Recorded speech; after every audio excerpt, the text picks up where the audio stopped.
సరుకుల హాస్టల్లో సరుకుల అందించే అటువంటి పనులు కూడా ఇవ్వాలని చెప్పడం జరిగింది. ఇది వాస్తవానికి మొన్నటి ఇందిరమ్మ ఇండ్ల సందర్భంగా మేము ఆలోచించినాము. కాకపోతే ఒకటి రెండు చోట్ల మా రెవెన్యూ శాఖ మంత్రి పొంగులేటి శ్రీనివాసరెడ్డి గారు వారి ఏరియాలో మహిళా సంఘాలకు కొంతమందికి ఇచ్చినట్టుగా వారు మాకు చెప్పడం జరిగింది అధ్యక్ష.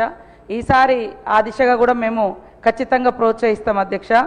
అదే కాకుండా హరీష్ గారు మరి డిఆర్డిఓ అవినీతి గురించి మాట్లాడడం జరిగింది అధ్యక్ష. తప్పకుండా వెంటనే ఎంక్వైరీ చేసి వారి మీద తగు చర్యలు తీసుకుంటాం అధ్యక్ష.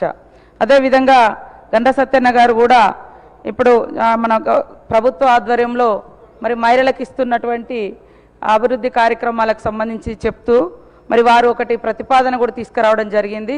ఇందిరమ్మ చీరలు సంక్రాంతిలోపు ఇయ్యమని ఆల్రెడీ మేము ఆర్డర్ ఇచ్చి ఉన్నాం అధ్యక్ష.